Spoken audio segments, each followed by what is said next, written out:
Hello everyone, welcome to Free from the Sin. Last time we shared about how Adam was created and Eve. Shortly I want to remind you that Adam fell a deep sleep. Then God removed his lip, and with the lip, he fitted the lip with the flesh from the ground, and he gave the life to this Eve. And then God says to them, "This is your comfortable helper." And they will dwell in the Eden with the tree of life and tree of knowledge of good and evil and other trees. And this is the now situation. Then God says in the Genesis chapter 2, verse 24, it says, "Therefore a man shall leave his father and mother and be joined to his wife, and they shall become one flesh." As I mentioned earlier in first introduction, the Romans chapter 5 verse 12, it says, "By one man sin entered the world." Actually, it is Adam and it is Eve together, and they are one flesh. And as I told you earlier, there is the next chapter, like Genesis chapter 3, which is happening, how is the sin is entering. Let's continue. Genesis chapter 3, verse 1, it says, "Now the serpent was more cunning than any beast of the field which the Lord God had made.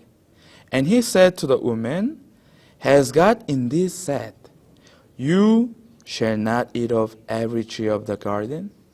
Yes, there was Adam and Eve in the Eden, but this time this serpent which is the most cunning among the beasts, is approaching to woman and asking the question, "Has God indeed said, You shall not eat of every tree of the garden?" In Genesis chapter 2, God already told to Adam, "You shall not eat the tree of the knowledge of the good and evil. Then you shall surely die." As he already mentioned to Adam, and now this cunning animal, serpent, is questioning to Eve. Then she answered, "And the woman said to serpent, We may eat the fruit of the trees of the garden." Verse 3, "But the fruit of the tree, which is in the midst of the garden, God has said, You shall not eat, nor shall you touch it, lest you die." Actually God says to Adam, "You shall not eat, and you shall surely die." But now, what Eve is saying, "You shall not eat it, nor you shall touch it, lest you die." The expression which is totally different. God never say you don't touch unless you die. No, He said you shall surely die. Meaning, when you eat of it, you shall surely die. But what if she has in her mind was different with what God says? Then now serpent knows what Eve has in her mind. And the serpent is saying like this.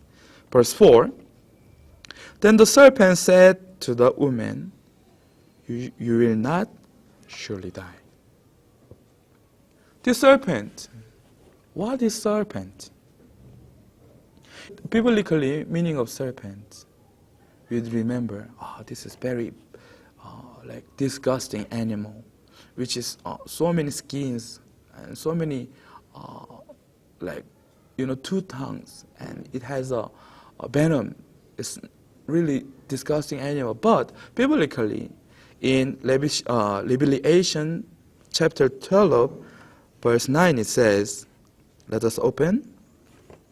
Revelation chapter 12, verse 9, it says, So the great dragon was cast out, that serpent of old, called the devil and Satan, who deceived the whole world.